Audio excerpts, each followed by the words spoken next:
안녕하세요, 템포럼 알라롱입니다. 안녕하세요, 키미세븐입니다.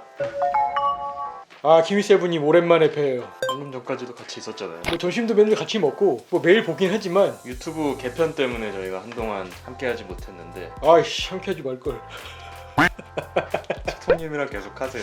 자, 오늘 리뷰 언박싱할 모델은 오데마 피게의 코드 11.59 바이 오데마 피게입니다. 코드 이제 CODE 4개의 알파벳을 조합해서 만든 이름인데 C가 뭘까요? 아, 모르겠어요. 준비를 안 해오셨군요. C는 챌린지. 온은 알아요. 온 뭔 뜻이죠? 내꺼, 소유. 내꺼. D는 디자인. 틀렸습니다. 데어, 아, 맞아. 모험, 이볼브. 진화. 굉장히 거창한 단어들을 조합해서 만든 게 바로 이 코드입니다. 그리고 11.59는 오늘과 내일이 딱 경계인 시간이잖아요. 자정 1분 전이죠. 새로운 내일에 대한 기다림, 희망이라는 뜻도 있다고 해요. 대박 났으면 좋겠다. 그거를 염원한 네이밍이 아닌가 싶어요. 그래서 이름에서 이렇게 힘든 시기에는 좀 처음이에요. 게다가 끝에 또 바이 오데마 픽에 생략하면 안 됩니다. 참 이름 하나 짓는데도 고심을 많이 했구나 이런 생각이 들었습니다. 오데마 픽의 본사에 있는 분들이 되게 힘들었을 것 같다라는 생각이 드네요.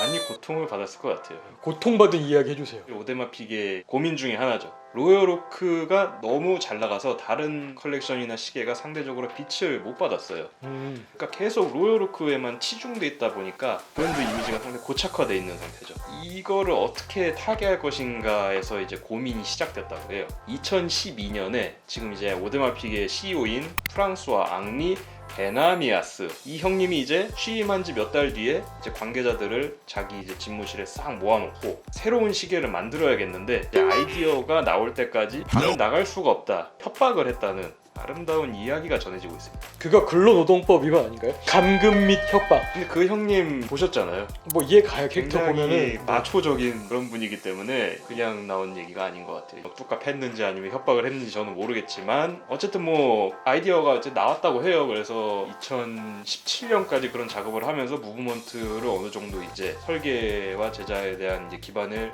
갖췄다고 해요. 그리고 나서 2017년부터는 이 무브먼트를 넣을 이제 새로운 시계를 디자인하는 작업을 진행을 했고 마침내 2019년에 새로운 무브먼트를 넣은 시계를 발표를 하게 되죠. 어지간히 괴롭혔나. 이게 장장 7년 동안 7년 동안 괴롭혔더니 뭐가 나오긴 나오더라. 아, 우리 타임폼도 그럴까봐. 더 쥐어짤 게 있나요? 마른 걸레를 짜는 마음으로 짜면은 우리 유튜브도 떡상하지 않을까요? 우리는 사나하고 건강이 안 좋아졌어요. 그냥 전 노쇠해서 마사지건 안 쓰면 그 다음날 일어날 수가 없는 그런 안타까운 상황입니다. 그런 상황에서 더 쥐어짜겠다고 하시니 할 말이 없네요. 이걸 타이포럼의 원래 모토가 그런 거잖아요. 마른 걸레도 다시 보자. 저희가 지난번에 리뷰했던 로열 오크 1500 박스와 같습니다. 살짝 스쳐 지나간다라는 마음으로 한번 보여드리도록 하겠습니다. 광택이 도는 굉장히 진한 그린색의 나무 박스이고 버튼을 이렇게 눌러서 열면 시계가 들어있어야 되는데 시계는 저희가 이미 빼놨습니다. 무서워서 네, 일단 빼놨습니다. 최대한 터치를 하지 않기 위해서. 스치면 바로 내돈내산 하는 겁니다. 그럼 되게 당당해질 수 있는데 근데 그렇게까지 해서 당당해지고 싶지는 않아요. 전 비굴한 게 좋아요. 나도. 보증서와 설명서가 들어가는 책자가 이렇게 공간이 마련되어 있습니다. 기본적으로 구매했을 때의 보증이 2년이잖아요. 2년인데 웹사이트에 들어가서 자신의 시계를 등록을 하면은 3년이 추가돼서 총 5년의 보증 기간을 제공을 한다고 합니다. 저희가 이제 이 제품을 처음 본 게 언제죠? 2019년이었죠. 제품을 보고 살짝 당황했던 기억이 나요. 새로운 시도였으니까 당황한 것도 있고 놀란 것도 있고 좀 기대하는 것도 있었고요. 제품의 만듦새를 봤을 때는 하이엔드 브랜드답게 잘 만들었구나 라는 생각은 했었는데 지금 보니까 제품 디자인도 이제 어느 정도는 좀 익숙해졌고 다시 보니까 역시 잘 만들었구나 라는 생각은 들어요. 그러니까 군데군데 이 디테일이나 만듦새를 보면은 이게 가볍게 만든 게 아니라 굉장히 고민을 많이 하고 세밀하게 신경을 많이 썼다라는 생각이 들어요. 역시 7년의 갈굼이라는 거는 결과물로 나오는군요. 근데 2년도 있는데 7년을 들였으면은 그 매니팩처에 보면은 감금 시켜 놓을 만한 장소 있어요. 사식 넣어주고. 올드보이인가요? 네. 7년간의 기다림 끝에 나온 시계가 바로 이 코디다. 긴 러그를 측면에서 보면은 굉장히 볼륨감이 있는 그런 디자인이고 속이 비어있는 스켈레톤 구조로 만들었다라는 걸 알 수 있습니다. 정면에서 봤을 때는 그냥 굉장히 일반적인 느낌의 러그라고 생각이 되는데 측면에서 보면은 베젤과 케이스백에서 라인이 나와서 굉장히 독특한 형태를 그린다라고 알 수 있습니다. 러그는 원래 이 미들 케이스 쪽에 붙어 있는 게 일반적인데 이 시계는 특이하게 이 베젤과 러그가 연결이 돼 있고 그 중간에 미들 케이스가 있고 그리고 마지막에 이제 케이스백이 있는 구조입니다. 미들 케이스를 보면은 로열 오크를 연상시키는 팔각형이 들어가 있구나라는 점을 알 수 있을 것 같아요. 모데마 피게가 안전장치를 걸어놨다는 느낌입니다. 세팅과 이 폴리시드를 교차를 잘 해서 고급스러운 느낌을 많이 살렸고 3피스 케이스의 독특한 그 구조가 주는 입체감도 굉장히 좀 놀랐습니다. 41mm 시계의 다이얼이고 베젤이 굉장히 얇은데도 다이얼이 꽉 차 있는 그런 카운터 구성을 가지고 있습니다. 6시 방향에 영구 초침 스몰 세컨드가 이렇게 돌아가고 있는 모습을 보실 수 있습니다. 그리고 3시 방향에 12시간 카운터가 있고 그리고 9시 방향에 30분 카운터가 있는데 4시와 5시에 보면은 데이트 윈도우가 있고 그리고 이제 12시 방향을 제외하면은 이제 전부 바 인덱스를 사용하고 있는 그런 다이얼 구성입니다. 처음으로 이제 페인팅이 아닌 이제 부착형 인덱스로 로고 브랜드명을 이제 제작을 한 건데 이게 또 굉장히 어렵게 제작을 했다고 해요. 이 갈바닉 그로스라고 하는 공정으로 제작을 했다고 하는데 오데마가 한 블럭이고 피게가 한 블럭인데 알파벳을 하나씩 하면은 이게 너무 어려워서 그냥 통째로 하는 방식을 택할 수밖에 없었다고 하네요. 레커 다이얼인데 굉장히 여러 번 칠했구나라는 그 두께감이 느껴질 정도입니다. 굉장히 오묘해요. 색감이 이게 군청색인데 어떻게 보면 검은색처럼 보이기도 하면서도 좀 심오한 색인데 지금 아마 카메라로는 잘 표현이 안 될 거예요. 기품이 느껴지는 기품이 아니고 딥이죠. 딥. 그 인덱스 바깥쪽으로는 타키미터가 되어 있는데 굉장히 깊이감이 느껴지는 디테일이라고 하겠습니다. 화이트 다이얼의 데이트 모델은 역시 마찬가지로 이 다이얼의 두께감, 깊이감 역시 마찬가지로 느껴집니다. 조금 과장해서 말씀드리면은 레커 다이얼과 에나멜 다이얼의 그 어떤 중간인데 살짝 에나멜 쪽에 좀 더 치우쳐져 있는 그 정도 느낌이 난다고 저는 생각했어요. 네, 살짝 비스듬히 보고 있는데 진짜 그 유리의 굴곡이 너무 오묘해요. 3시, 9시 방향과 6시, 12시 방향의 높이가 달라요. 6시에서 12시 방향으로 갈수록 커브가 이렇게 져 있어서 옆쪽보다 얇습니다. 유리 안쪽을 보면은 오목하게 굴곡이 하나가 더 들어가 있어요. 유리를 비스듬하게 보면은 시야가 왜곡되는 듯한. 다이얼은 정면에서 봤을 때는 굉장히 가독성이 좋고 플린지가 있는 부분까지 아주 잘 읽을 수가 있습니다. 무브먼트는 이제 그 오데마 피게가 새로 개발한 칼리버 4401이 들어가 있습니다. 오랜 수건 사업이었던 인하우스 자동 크로노그래프 무브먼트를 드디어 해결을 했습니다.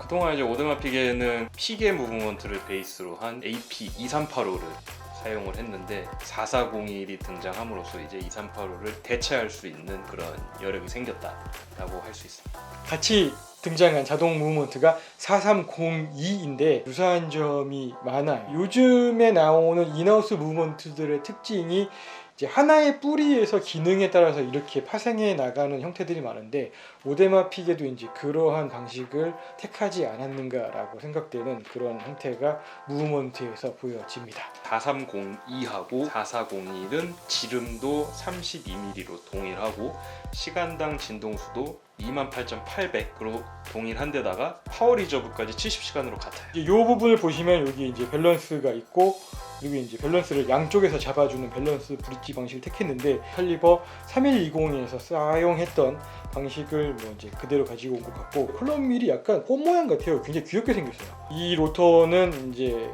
많이 뚫어놨네요. 크로노그래프 무브먼트 특유의 그 복잡함을 잘 보여주기 위해서 로터를 도려냈고 피니싱도 잘 돼 있고 로열크 오프쇼 콘셉트 모델에 들어갔던 그런 크로노그래프를 보는 듯한 그런 느낌이 들었어요. 전형적인 틀에서 벗어나 있는 구조가 좀 재미있는 것 같아요. 이제 스위칭 락커라고 해서 예거 무브먼트에서 쓰던 그 와인딩 메커니즘을 3120에 이제 가지고 와서 응용해서 썼었는데, 이번에는 롤렉스의 무브먼트나 ETA 2892가 쓰는 이제 리버싱 힐을 가지고 와서 와인딩 메커니즘을 바꾼 것도 굉장히 이제 변화라고 볼 수 있는데, 배럴의 크기도 커졌고 메인 스프링의 토크도 강해졌기 때문에 이제 그 스위칭 락커로는 조금 힘들어져서 그런 게 아닌가라는 생각이 들었어요. 전통적인 컬러미를 사용을 했지만 크로노그래프 작동을 할 때 이제 조금 더 안정적으로 작동 안정성을 높여줄 수 있는 버티컬 클러치를 네, 버티컬 클러치. 도입을 했다는 게 또 특징이라고 할 수 있습니다.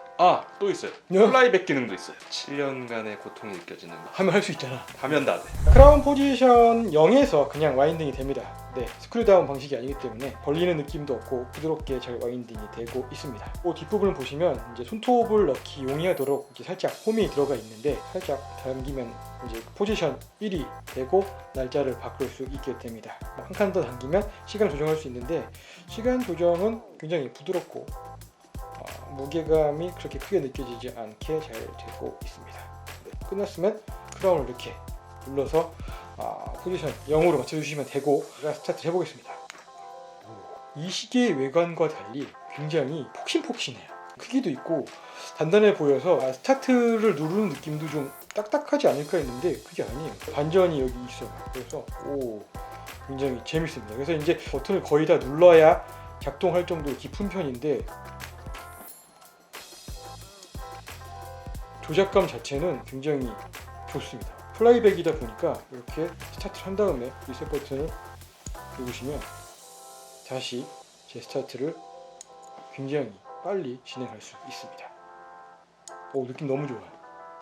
데이트 모델도 봐야겠죠. 칼리버 4302가 탑재되어 있습니다. 로터 형태가 다르죠. 오데마 가문과 피게 가문의 문장이 이렇게 같이 들어가 있는 그런 로터 디자인을 알 수 있습니다. 이제 스트랩은 다이얼 컬러와 같은 네이비 악어 가죽 스트랩을 사용을 했고, 근데 뒤를 돌려보니까 뒷면도 악어 가죽입니다. 안쪽까지 악어로 싹 다 발라놓은 고급 스트랩. 다이얼이 약간 광이 좀 많이 나는 타입이다 보니까 스트랩에서는 좀 광을 억제한 것 같다라는 생각이 좀 들고요. 버클은 어디서 많이 본 느낌이 드네요. 오프쇼 쪽에서 많이 쓰는 핀 버클인데, 케이스와 마찬가지로 굉장히 피니싱을 잘한 그런 버클이라고 할 수 있겠고, 측면 스크류를 보시면 역시 케이스와 마찬가지로 육각형의 스크류를 쓰는 꼼꼼함을 잊지 않았습니다. 러그가 정면에서 봤을 때는 굉장히 길다라는 느낌이 있는데, 직선으로 뻗어나가는 게 아니고 케이스백 쪽으로 내려가는 디자인이다 보니까 실제로 러그 길이는 그렇게 길지 않은 편이기 때문이라고 생각이 되네요. 데이트 모델도 손목에 얹어보도록 하겠습니다. 디름은 같잖아요. 케이스가 얇아서 그런지 몰라도 조금 더 작은 느낌이 들긴 하네요. 제가 지금 옆에서 보고 있는데, 옆에서만 봤을 때는 드레스워치를 착용하고 있는 듯한 느낌이 들어요. 이게 제 손목이어서 그렇지 굉장히 덩치 큰 분들이 차면은 또 드레스워치 같은 느낌이 들지 않을까라는 생각이 살짝, 오늘은 금통이어서 너무 후달려서 측정을 안 할까 생각을 하고 있는데, 케이스 지름이나 그 두께는 어차피 스펙시트에 다 나와 있잖아요. 근데 이제 안 나와 있는 부분이 러그트 러그이다 보니까 제가 러그트 러그만 아주 살짝 해보도록 하겠습니다.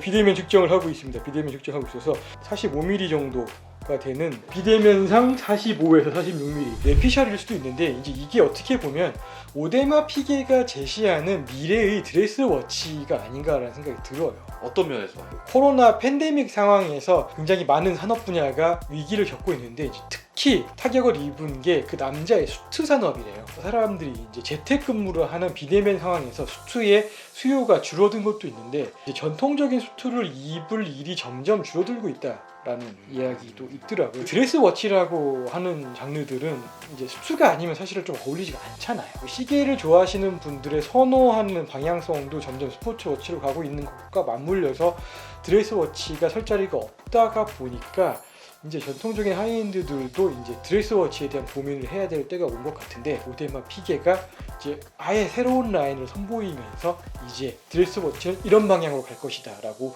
보여준 게 아닌가 싶어요. 캐주얼과 비즈니스의 중간적인 복장에도 어울릴 수 있고, 그리고 이제 주말에도 착용할 수 있는 이제 그런 장르가 이제 미래에는 드레스워치로 자리 잡지 않을까라는 게 굉장히 길지만 제 생각이에요. 오데마 피게라는 브랜드가 사실 이렇게 모범생 같은 브랜드가 아니잖아요. 뭐 과감한 시도를 많이 하고 있는 브랜드인데 그런 그들의 성향이 이런 코드 11.59바의 오데마 피게 같은 시계를 만들어내지 않았나라는 생각이 들었습니다. 총평이 길었지만 저는 굉장히 뿌듯해요. 뭔가 예언을 하나 한 것 같아요. 이것이 바로 미래의 드레스워치다. 성지가 될 수도 있잖아요. 알라롱이 2020년에 이런 얘기를 했다라고 해서 10년 뒤에 다시 재발견되는. 가격이 얼마죠? 여기 셀프 와인딩 모델이 골드 케이스의 경우 3,900만 원대. 그리고 크로노그래프 모델은 6,200만 원대입니다. 로열오크의 스틸이 거의 리테일가가 거의 3천만 원이잖아요. 900만 원 차이인데 금통. 근데 같은 무브먼트. 개인적으로는 디테일도 이 시계가 조금은 앞서 있지 않나. 자, 그렇게 해서 이제 저희가 오데마 피게 코드 11.59 바이 오데마 피게 언박싱과 리뷰를 진행해 봤고요. 다음 시간에 다시 돌아오도록 하겠습니다. 고맙습니다. 감사합니다.